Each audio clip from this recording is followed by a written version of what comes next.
Bonjour tout le monde, on va commencer notre Informagro aujourd'hui qui va être sur le thème de la recherche collaborative en bioéconomie, unir les savoirs, accélérer l'innovation avec Christina Marquez du CRIBIC. Donc, juste avant de céder la parole à Christina, je vous rappelle que ce webinaire s'inscrit dans la formule des Informagro, qui est une collaboration que nous avons avec l'ensemble des créneaux d'excellence du Québec du secteur bioalimentaire. Donc là, j'essaie de changer ma diapo, mais bon, ça y va. Donc, que ce soit le créneau Aliment Santé, créneau acéricole ou le créneau Transformation, n'hésitez pas à nous contacter, chacune dans nos régions respectives. On est là pour vous appuyer dans vos projets collaboratifs, vos projets d'innovation. Donc, le thème d'aujourd'hui s'inscrit tout à fait à l'intérieur de la mission des créneaux d'excellence. D'ailleurs, au niveau d'AgroBoréal, on est situé au Saguenay-Lac-Saint-Jean. Notre mission est de favoriser les collaborations et l'innovation pour le développement du secteur agroalimentaire boréal, notamment ce que l'on souhaite, c'est transformer nos ressources en opportunités, donc amener les éléments de valorisation puis de création de valeur autour de nos filières régionales. Donc, on est aussi appuyé par Financement agricole Canada dans le cadre des Informes Agro. Donc, Financement agricole Canada, c'est une société d'État qui est un prêteur dédié exclusivement au secteur de l'agroalimentaire, donc autant l'agriculture que la transformation, qui est là pour soutenir la croissance, la prospérité de l'industrie agricole agroalimentaire avec un portefeuille de près de 51 milliards. N'hésitez pas à les contacter. Ils ont des bureaux un petit peu partout, dont des acteurs qui sont disponibles dans chacune des régions du Québec. On va vous mettre dans le clavardage différents liens pour entrer en contact avec, entre autres, Madame Sandra Hardy, qui est la responsable au niveau de l'Est du Québec, si je me souviens bien de son titre.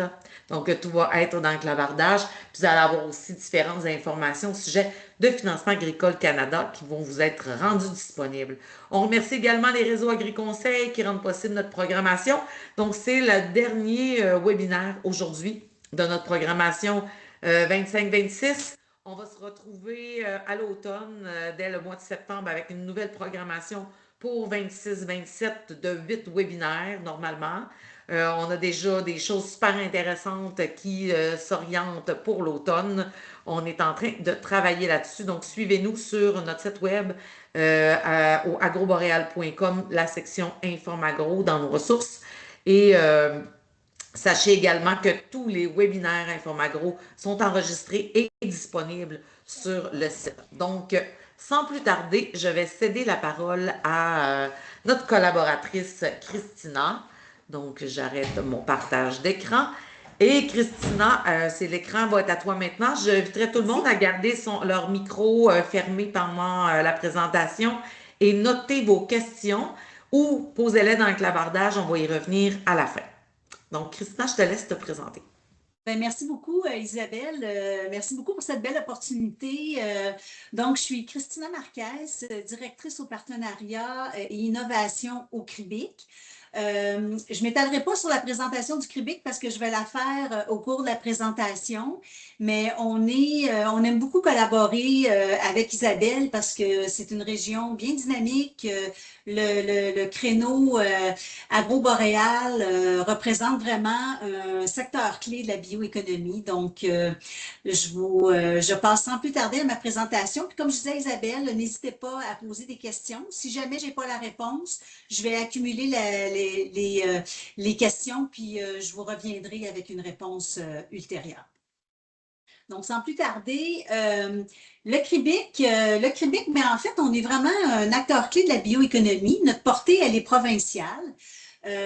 On est vraiment là pour dynamiser tout l'écosystème de l'innovation, principalement axé sur quatre secteurs clés, quatre secteurs d'intervention.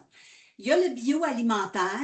C'est ajouté cette année la production agricole. En fait, on a toujours eu la production agricole, mais il était imbriqué dans le bioalimentaire, ce qui faisait quand même qu'il était un très, très gros secteur. Puis, ça représentait, bon, tout l'aspect culture, que ce soit au niveau de production animale, production végétale, jusqu'à la transformation. Donc, on a vraiment, au fil des années, on s'est dit, il faut que production agricole soit vraiment identifiée comme un secteur, donc d'où l'ajout de cette filière d'intervention-là cette année. On a bien entendu tout ce qui est bioprocédés et bioproduits. donc ce qu'on appelle les clean tech, la chimie verte ou tout ce qui peut être produit issu d'une valorisation de biomasse pour faire des biostimulants, des écomatériaux. Donc, c'est quand même un vaste secteur. Et le grand secteur de l'environnement, qui inclut, bien entendu, aussi tout ce qui est les changements climatiques, réduction de GES. Moi, je me plais à dire que le CRIBIC, on est vraiment un entremetteur. On veut créer des ponts entre le milieu industriel et le secteur des expertises pour répondre à ce besoin-là que les entreprises peuvent avoir dans leur soutien à l'innovation ou de développement de technologies d'innovation. Et bien entendu, on a des programmes de financement qui peuvent justement supporter les entreprises dans dans leur recherche, produire de recherche et développement et aussi de la pré-commercialisation. Là, Isabelle m'a demandé de parler un petit peu plus de bioéconomie, de bien décrire le tout. Puis je me disais, ben mon Dieu, ça tombe bien parce que cette année, on a terminé, en fait, on a livré une étude sur la bioéconomie au Québec. Constat et perspective. On l'a livré le 30 juin au comité de pilotage. C'est une étude qui a été financée par le gouvernement fédéral et le gouvernement provincial. Il est présentement en relecture, donc je me permets quand même de vous donner quelques faits saillants. Vous êtes un peu les premiers à qui je vais partager cette information-là. Fait que je ne divulguerai pas tout parce que je veux quand même que on va la présenter de façon officielle là, plus en juin à notre AGA et à notre événement de novembre, notre FIBEC, que je vous parlerai un petit peu plus tard. Les objectifs de cette étude-là, c'était bien entendu de dresser un portrait de la bioéconomie au Québec, mais également à l'international, parce qu'il y a beaucoup de choses qui se font à l'international, puis il y a des projets quand même inspirants dont le Québec pourrait tirer parti. Identifier les facteurs clés de succès de la bioéconomie, parce qu'on le sait, c'est toujours un peu plus compliqué faire du développement. Le time to market qu'on appelle est toujours un peu plus long. C'est des projets plus risqués. Donc, c'est quoi les facteurs clés de succès?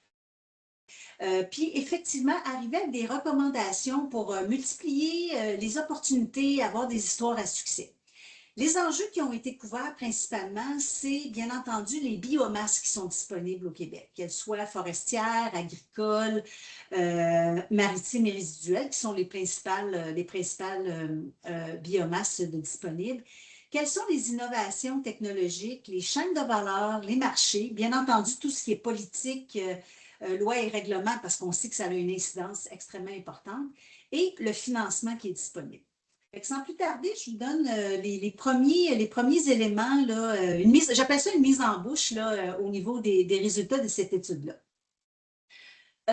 Dans un premier temps, on va s'entendre sur qu'est-ce que la bioéconomie. Il y a une panoplie de définitions. L'Union européenne a la sienne. Nous, on a voulu garder ça simple, une phrase courte que tout le monde peut comprendre, pas juste les initiés.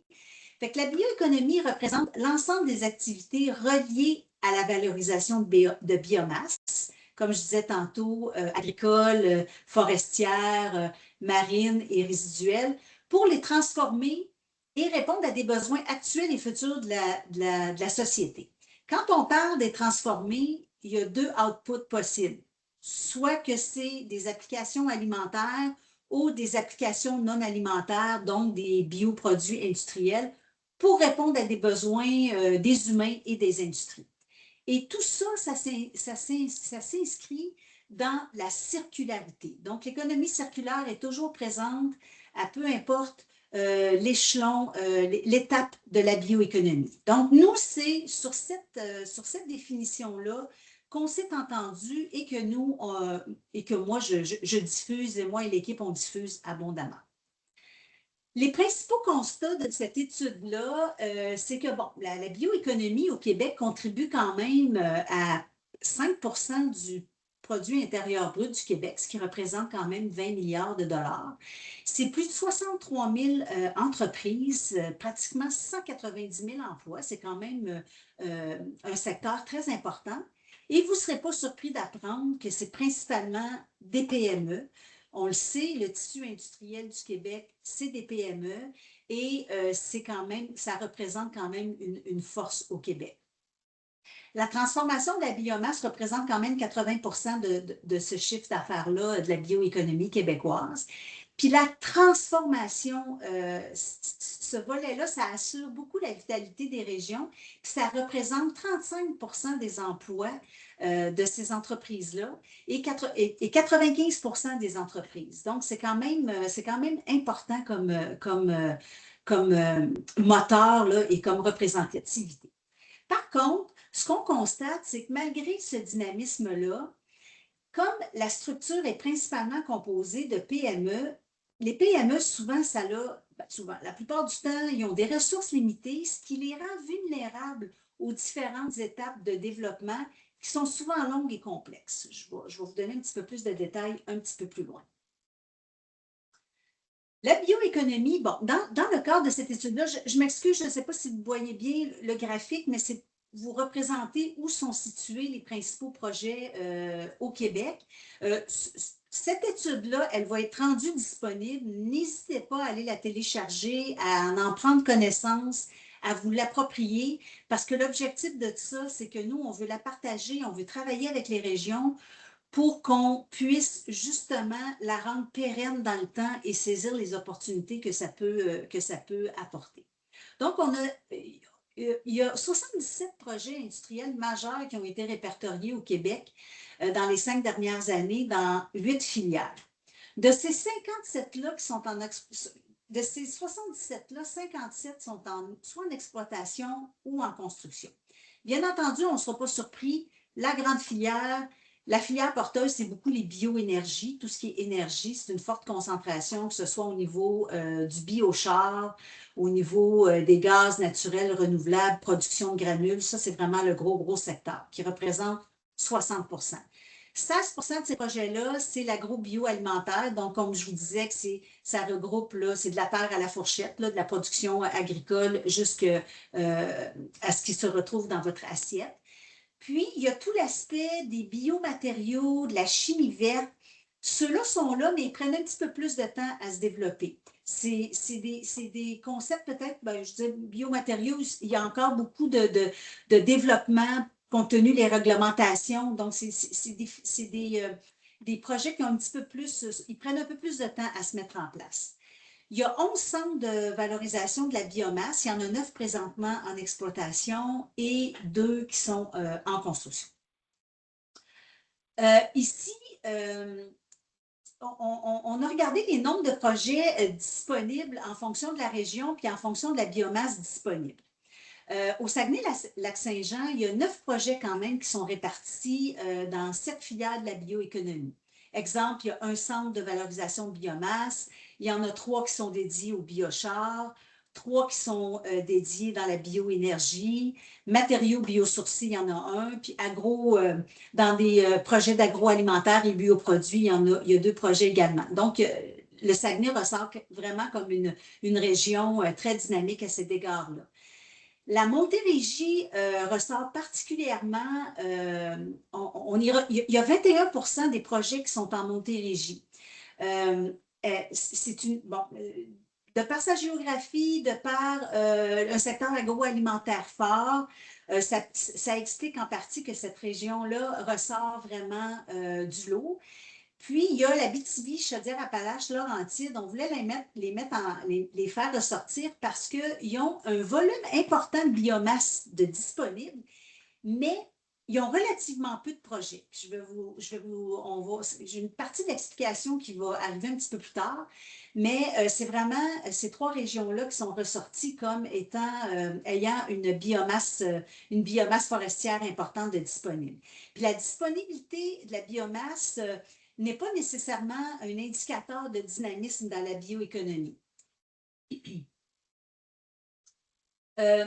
L'écosystème d'innovation, c'est tout ce qui est des organisations, des CCTT, de l'expertise scientifique qui sont disponibles pour supporter une entreprise dans son développement d'innovation technologique. Dans la bioéconomie, on en a répertorié plus de 100 organisations. que ce soit des CCTT, des centres de recherche publics, des universités, les chercheurs universitaires avec des renommées mondiales, les entreprises qui veulent avoir un support en termes d'expertise scientifique, le Québec est vraiment, vraiment bien positionné par rapport à ça. S'ajoute à ça tout ce qui est, moi, ce que j'appelle des organismes de support à l'innovation et des organismes de développement économique régional, que ce soit les créneaux, que ce soit des accélérateurs, des incubateurs. Il y a vraiment un écosystème qui peut vraiment bien accompagner l'entreprise à travers ces différentes étapes. Puis moi, je me plais à dire que l'écosystème d'innovation du Québec a la qualité de ses défauts. Il y a énormément d'organisations disponibles, fait que ça peut être un peu perturbant pour les entreprises d'essayer de s'y retrouver, d'où l'importance de travailler avec les organismes régionaux, comme entre autres AgroBoréal, pour vraiment bien vous accompagner, puis le Québec aussi, à d'autres égards, on peut vous accompagner dans cet écosystème-là. Pour répondre un peu aux chiffres que j'avais en haut, les principaux obstacles qui sont ressortis en termes de bioéconomie, c'est au niveau de la réalité de la biomasse. Bon, théoriquement, la biomasse est abondante. Cependant, son transport, il est très, très coûteux. La limite du rayon d'approvisionnement dit rentable, il faut que la biomasse se retrouve dans un rayon de 100 km et moins. L'autre obstacle qui a été constaté, c'est qu'il y a vraiment un décalage entre le coût réel d'approvisionnement, donc qui peut aller jusqu'à 120 la tonne, et le coût que les développeurs de projets sont prêts à payer, qui est à peu près 50 la tonne. Donc, on voit qu'il y a un écart et souvent, ces coûts-là peuvent être vraiment un obstacle réel du fait que le projet peut se réaliser ou pas. Dans la bioéconomie, bon, je pense que vous êtes tous à peu près familiers du concept de la vallée de la mort. C'est souvent quand une entreprise arrive à la période de au moment de la commercialisation, il peut y avoir, c'est là que l'argent est le moins disponible et c'est là que c'est le plus coûteux. Il y a un rapport de 1 pour 10. Pour 1 dollar que l'entreprise va mettre en R&D, bien, ça va y en coûter 10 en termes de dollars pour la commercialisation. Donc, il y a une première vallée de la mort, puis dans la bioéconomie, il y en a une deuxième qui est tout au niveau du développement technologique, qui peut être quand même assez... il peut avoir quand même des obstacles très importants, ce qui fait qu'on a 2 vallées de la mort au lieu d'une. Puis tout ce qui est les politiques et règlements, là, ça, c'est vraiment des enjeux très, très, très, très, très importants. Malgré tout ça, malgré aussi les discours politiques qu'on entend avec ce qui se passe du côté des États-Unis, comment le Canada aussi a repositionné certaines de ses orientations, ça reste que la bioéconomie demeure quand même un levier stratégique. Parce que ce secteur-là, il peut clairement appuyer les nouvelles priorités d'autonomie et de sécurité que le Canada veut se doter, Canada et le Québec. Entre autres, quand on parle d'autonomie alimentaire et industrielle, bien, toute la réduction aux dépendances extérieures, puis l'augmentation des couvertures et des besoins essentiels, il y a vraiment des projets porteurs qui peuvent se mettre en place au Canada et au Québec. Bien entendu, tout ce qui est l'autonomie énergétique, on entend parler, on va avoir besoin de plus en plus d'énergie. Donc, développer au niveau des nouvelles sources, que ce soit des bioraffineries, l'éolien, le solaire, il faut vraiment, tout en ajoutant, faut ajouter cette nouvelle électricité, cette nouvelle énergie-là, pardon, dans notre réseau de distribution. Puis aussi toute la sécurité sociale et environnementale, tout ce qui est la protection de l'accès à notre eau potable. Puis bien entendu, la pérennisation du filet social par justement cette augmentation-là à la contribution du PIB du Québec est très importante. Puis bien entendu, les changements politiques puis et économiques actuels, ça peut paraître... ça peut paraître des mauvaises nouvelles ou ça l'amène de beaucoup d'incertitudes, mais ça reste que ça ouvre des occasions, des opportunités qui peuvent vraiment donner un nouvel élan à cette bioéconomie-là. Donc, ce que je veux surtout que vous reteniez, il y a vraiment pas juste des mauvaises nouvelles, il y a vraiment des belles opportunités. Donc, notre étude, moi, je vous ai vraiment donné juste une petite mise en bouche, mais le 10 novembre prochain, je voulais juste vous mentionner, on va tenir notre forum sur la bioéconomie qui va être entièrement dédié à cette étude-là. On veut vraiment amener les entreprises, les acteurs de recherche, les acteurs économiques pour venir vraiment entendre cette étude-là et se donner, je dirais, un plan d'action tous ensemble, régional, provincial, pour justement faire soulever des beaux projets puis identifier des opportunités. Donc, je vous invite à nous suivre, soit à vous inscrire à notre infolette ou nous suivre sur LinkedIn pour éventuellement pouvoir vous inscrire à cette activité-là. Le CRIBIC, là, je vais tomber dans plus le CRIBIC, nous qui on est. Quand je disais unir les savoirs, accélérer l'innovation, je pense que plusieurs d'entre vous, si vous nous connaissez, j'en suis bien contente. Si vous ne nous connaissez pas encore pleinement, ben, vous allez en apprendre un peu plus. Nous, on croit en se mettant ensemble, on va plus loin et on dérisque. On a plus, on partage, il y a un partage de risques qui peut vraiment permettre à une entreprise d'avoir accès à un projet que toute seule, elle n'aurait pas accès. Fait que nous, on est vraiment là pour supporter ça et pour justement amener des éléments qui vont aider les entreprises à faire le développement d'innovations technologiques qui vont vraiment les amener sur des nouveaux marchés et être plus compétitives. Donc, comme je vous disais tantôt, on a 4 filières d'intervention. On a bioalimentaire, production agricole, environnement, puis bioproduits. Oh, excusez-moi. Ces 4-là, on a des programmes qui sont plus transversaux. Donc, on touche les programmes au niveau des changements climatiques, donc réduction de gaz à effet de serre, économie circulaire et intelligence artificielle. Donc, ces thématiques-là qui sont transversales peuvent être amenées dans des projets dans chacune de ces filières d'intervention-là. La recherche collaborative, ce que j'expliquais tantôt, c'est une entreprise qui va travailler ou qui va collaborer avec un centre de recherche, que ce soit un CCTT, une université, un centre de recherche public. Ça facilite, ben, en fait, c'est une forme, on se trouve à dérisquer l'innovation industrielle parce que l'entreprise n'a pas nécessairement tous les éléments à l'interne pour être capable de répondre à ces opportunités là, de mener des projets là, en termes de risques technologiques. On veut également, on maximise les leviers financiers. Le CRIBIC offre des programmes de financement, mais ce n'est pas le seul et unique financement. On peut venir maximiser ces leviers financiers-là pour justement que l'entreprise puisse en mettre le moins possible de dollars sonnants, puis être capable d'avoir une cagnotte beaucoup plus grosse pour la réalisation de ce projet-là. Puis on veut aussi, le CRIBIC, on souhaite aussi s'assurer que les projets qu'on finance et que les acteurs de la recherche vont bien répondre aux besoins industriels. On a malheureusement vu des projets que le chercheur cherchait une entreprise pour un beau projet de recherche, mais finalement, ça n'a pas plus aidé l'entreprise qu'il fallait. Donc, nous, on est vraiment là pour s'assurer que le besoin industriel va être répondu. On s'assure aussi que nos entreprises ont accès à des équipements de recherche, à des infrastructures, parce qu'on réalise des fois, surtout quand on arrive au niveau de la pré-commercialisation, d'avoir accès à des équipements qui nous permettent justement d'aller valider ce qu'on a fait en R&D. Ce n'est pas toujours évident. Donc, nous, si l'entreprise se questionne aussi, je pourrais trouver tel type d'équipement, nous, on va être en mesure de l'accompagner là-dedans.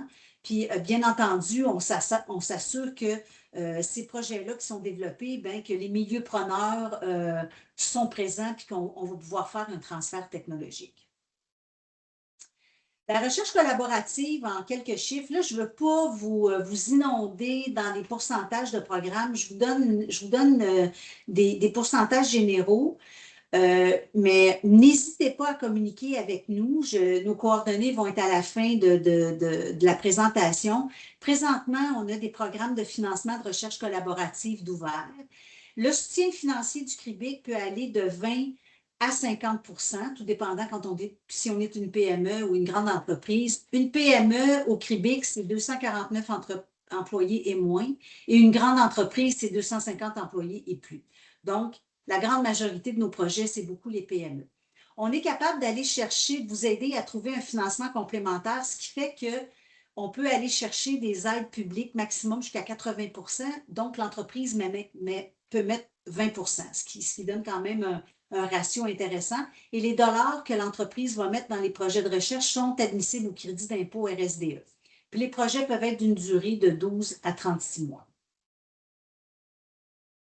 Présentement, comme je vous disais, nos appels à projets sont tous ouverts, que ce soit en environnement, en production agricole, bioprocédés et bioalimentaire. Je vous ai mis l'adresse. Vous pourrez aller consulter nos appels à projets. On a changé notre façon de faire cette année, c'est-à-dire qu'il y a 3 dates de dépôt possibles durant l'année et on les annonce d'avance. Donc, exemple, environnement, il y avait une première date de dépôt qui était le 20 mai.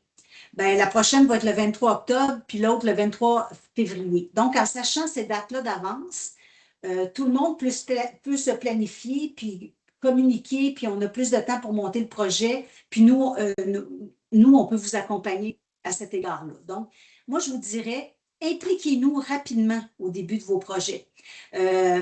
Même quand c'est juste une idée vague, que vous n'êtes pas certaine, impliquez-nous rapidement parce qu'on va pouvoir vous accompagner, on va pouvoir vous aider à identifier du financement complémentaire.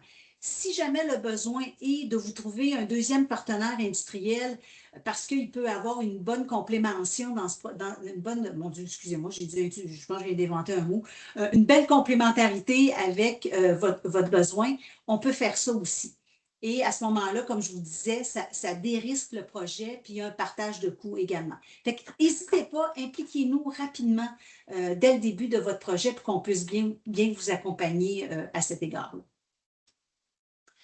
On a aussi du financement aux entreprises. Je vous en parle parce que, bon, présentement, on n'a pas encore d'appel à projet d'officiellement d'ouvert, mais en courant d'année, il y en a quelques-uns qui vont s'ouvrir. Je pense entre autres au niveau des réductions de gaz à effet de serre et au niveau de l'intelligence artificielle. Donc, c'est pour offrir aux entreprises l'opportunité de mener à bien leur projet d'R&D, puis à certaines étapes de la pré-commercialisation. On est capable d'aller jusque-là. Donc, bien entendu, c'est pour accélérer la commercialisation. Encore là, on maximise les effets de levier. Le CRIBIC contribue, mais on peut vous aider à en trouver d'autres. On essaie d'identifier, on veut financer aussi les étapes critiques pour passer à travers la vallée de la mort, ces fameuses étapes de commercialisation où l'argent n'est pas nécessairement, il est plus difficile à trouver, donc on peut vous accompagner là-dedans. Puis encore là, on facilite aussi l'accès à des infrastructures de recherche publique. Puis on assure aussi l'intégration des technologies vers des milieux preneurs, donc ce qu'on appelle la transformation technologique. Encore là, le financement aux entreprises, ça peut être un soutien jusqu'à 50 %. La contribution des entreprises peut être entre 20 et 50, puis les projets, normalement, sont de plus courte durée, là, c'est 24 mois. Je vous mets cette slide-là, puis je vous l'explique. Je vous la mets parce que moi, je la trouve très, très, très importante. Je ne sais pas si vous êtes tous familiers avec le niveau de maturité technologique d'un projet. Cette échelle-là, qui est l'échelle en bleu sur la slide, a 9 étapes. Entre 1 et 3, c'est ce qu'on appelle preuve de concept au laboratoire. On a une idée, on la valide, puis il y a un petit prototype qui sort au bout de ça. Entre 4 et 7, on a un prototype, on le valide. On le met dans un environnement un petit peu plus réel. Puis, quand on est rendu au TRL 7, il y a déjà quelque chose qu'on peut regarder. Là. Il y a un début de mise à l'échelle qui est là. 7 et 8, c'est vraiment mise à l'échelle plus industrielle de la technologie. Et 9, on la déploie sur le marché. Je vous ai mis l'échelle de niveau de maturité commerciale. On ne parle pas assez tôt dans un projet de R&D de l'aspect commercial, de l'aspect dollar. Comment mon idée va se rendre au marché? Est-ce qu'il y a un marché pour mon idée? Est-ce que mon idée est vraiment adaptée aux besoins du marché? Ça, on ne se pose pas la question assez vite. Et souvent, quand on se la pose, on est déjà rendu dans des étapes 7, 8 et 9 et c'est beaucoup trop tard. Parce que c'est là qu'on se rend compte que, oh là, ça me prend pas mal plus de sous pour commercialiser. Je vous avais dit un peu plus tôt que c'était un rapport de 1 pour 10, pardon. Pour chaque dollar que je mets en recherche et développement, ça m'en prend 10 pour la commercialisation. Donc, il faut y réfléchir très rapidement. Souvent, quand on est en preuve de concept, c'est pas toujours évident, voyons, les marchés, mais il y a moyen d'identifier des hypothèses de marché, de valider ces hypothèses de marché-là. Donc, il faut se questionner rapidement. Et ça, je trouve que il faut y prêter attention de plus en plus pour s'assurer qu'on va justement être capable de faire un transfert technologique d'augmenter nos chances d'un transfert technologique. Bien entendu, le CRIBIC, comme je vous disais, on est partenaire dans vos projets. On fait de l'accompagnement personnalisé. Il y a une équipe de 4 directeurs à l'innovation, chacun identifié dans les filières d'intervention que je vous ai identifiées plus haut. Comme je vous disais, impliquez-nous dans votre projet dès le départ, rapidement, pour qu'on puisse bien vous accompagner puis vous donner des bonnes pistes qui pourraient vous aider à vous positionner et à identifier vos besoins. Comme je vous disais tantôt, à identifier des infrastructures de recherche que vous pourriez avoir besoin. Bien entendu, on a des programmes de financement, puis on fonctionne, comme je vous ai montré tantôt, via des appels à projets. Ça ici, c'est l'équipe des 4 directeurs qui sont en mesure de vous aider. Il y a Léla qui est au niveau du bioalimentaire, Sylvain Leguet qui est au niveau de la production agricole, Jean-Philippe Chenel au niveau des bioproduits et des biotechnologies et Patrick Lavoie, tout ce qui est développement durable et environnement. Leurs coordonnées sont dans la présentation, donc n'hésitez pas à communiquer avec eux pour peu importe la question. Le CRIBIC, c'est une communauté de la bioéconomie. On a 260 membres, dont 80% et plus de nos membres, c'est des membres industriels. On a pratiquement toutes les institutions de recherche qui touchent la bioéconomie qui sont membres chez nous. Il y a aussi des 23 entreprises associées qui est soit des consultants qui peuvent amener un élément plus précis dans votre demande. On a aussi, quand on s'interroge sur la propriété intellectuelle, le CRIBIC, on n'est pas partie prenante des propriétés intellectuelles, mais c'est quand même un très, très gros morceau dans les projets. Donc, on s'assure que les entreprises puissent aller chercher les informations qu'elles ont besoin à cet égard-là. Donc, on essaie vraiment d'avoir une communauté là, qui va bien accompagner les entreprises. Puis quand on dit que notre communauté représente 22 000 entreprises, c'est que dans nos membres industriels, on a des regroupements comme les producteurs, productrices acéricoles du Québec, Novalet qui représente les producteurs laitiers du Québec. Donc, ces entités-là sont membres chez nous, mais chacun des producteurs se retrouve membre et peut déposer un projet au CRIBIC. Donc, ça complète ma présentation. Je vous remercie beaucoup. J'espère que j'ai suscité un peu de questions, que j'ai répondu à des questions. N'hésitez pas, je demeure disponible pour répondre, pour vous parler sur une base peut-être plus individuelle, pour répondre à des questions de groupe s'il y a lieu. Merci beaucoup, Christina. Est-ce qu'il y a des gens qui auraient des questions parmi les personnes présentes? Pour le moment, moi, j'en ai pas du côté du clavardage. Mais comme tu l'as mentionné, si les gens ont des interrogations à propos de votre offre de service ou sur les perspectives puis les leviers que ça peut représenter la bioéconomie au niveau du développement de chacune des voies de valorisation dont tu nous as fait mention, bien, on les invite à contacter le CRIBIC. Puis, comme tu l'as mentionné, on a aussi des organisations, soit des organisations de recherche qui peuvent travailler de concert avec le CRIBIC quand vient le temps de financer des projets. Même chose du côté des créneaux. Nous, on est là pour mobiliser les entreprises autour de projets collectifs dont les leviers financiers peuvent passer, entre autres, vers des financements et des programmes du CRIBIC. Donc, n'hésitez pas à nous contacter. Comme tu l'as mentionné, là, le développement économique au Québec a les défauts de ses qualités ou les qualités de ses défauts, en tout cas. Oui, exact. Puis, en fait, il y a beaucoup, beaucoup d'organisations, mais sachez que les organisations travaillent de concert, puis on connaît les rôles respectifs de chacun. Donc, il y a pas vraiment de dédoublement, mais beaucoup de complémentarité. Ah, on a une question. Pour une transformation alimentaire, est-ce qu'il faut absolument que le produit soit biologique? Absolument pas. C'est drôle que vous dites ça, mais Oui, c'est le pas la mot question. bioproduit, Ouais, pour quand on plusieurs, parle porte à confusion. c'est ça, quand on parle de bioalimentaire, c'est pas du biologique, c'est juste en lien avec la bioéconomie. En fait, à la base, les projets que nous, on va financer, il faut qu'il y ait du vivant. Ça part du vivant. Soit la valorisation d'un produit, soit que vous développez un nouvel aliment, un nouvel ingrédient. Mais non, ça n'a absolument pas besoin d'être biologique. Oui, puis cette confusion-là est courante, là. Le terme bio est souvent associé à la certification biologique, mais Totalement. de base, le mot biologie vient du terme de la science du vivant. Donc, Exactement. fait que donc on est dans. Ben, je suis biologiste, fait que puis je suis pas certifiée bio. Fait que on a quelqu'un d'autre qui est en train d'écrire, donc une autre question qui s'en vient. On va attendre, on voit les petits J'aurais une petite picots, là. question, Isabelle. Ah ben, vas-y, Marie-Ève. J'avais pas vu que tu avais la main levée.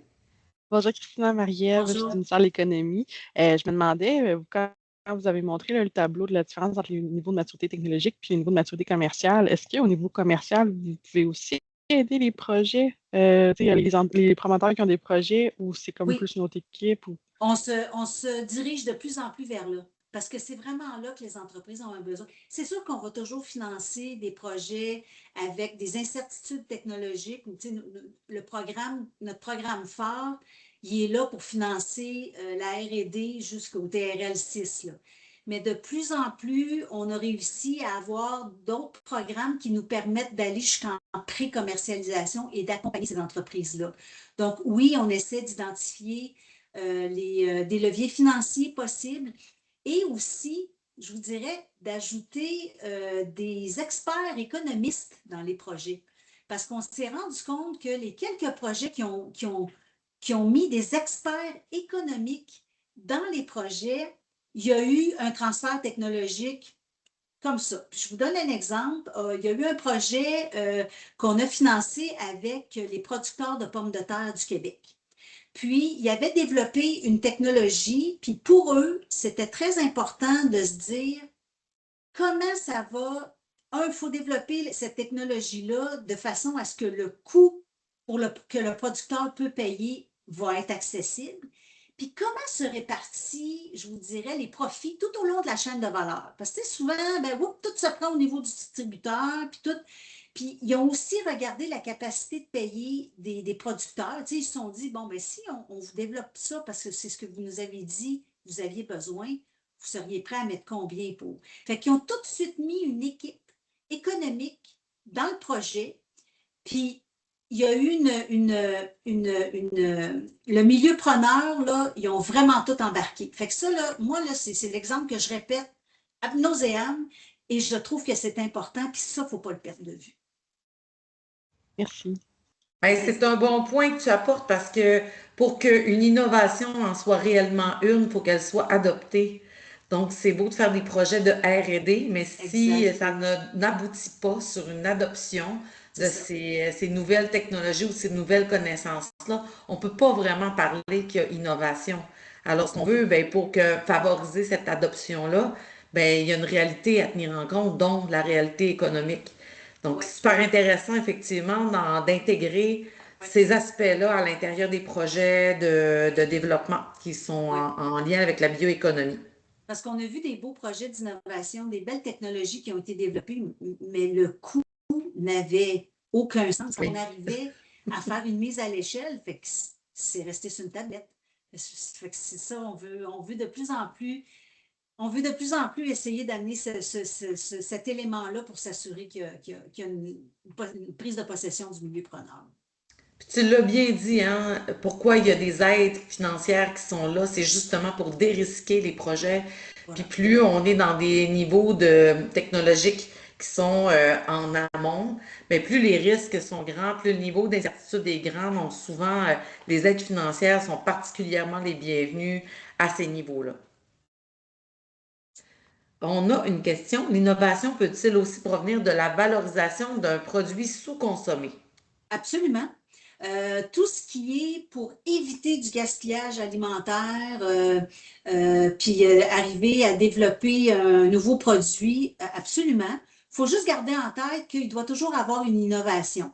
Le projet doit être innovant. C'est pour ça que quand je vous dis de nous impliquer rapidement dès que vous avez une idée de votre projet, on peut déjà vous aligner puis valider. Oui, si vous prenez cette tangente-là, bon, ben si c'est... Parce que des fois, on peut penser que des fois, c'est des projets de validation ou de... Puis des fois, la ligne peut être mince. Fait qu'avant que vous mettiez trop d'énergie, oui, fait communiquer avec nous, on va être vraiment bien en mesure de bien vous aligner. On a quelqu'un d'autre qui est en train d'écrire. Attendre deux personnes qui sont en train d'écrire. Vous pouvez aussi ouvrir votre caméra et Ben votre oui. micro puis poser directement votre question.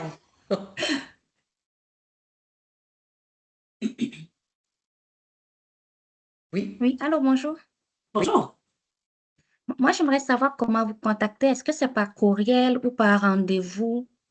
Vous pouvez nous écrire, ben, le numéro de téléphone est là.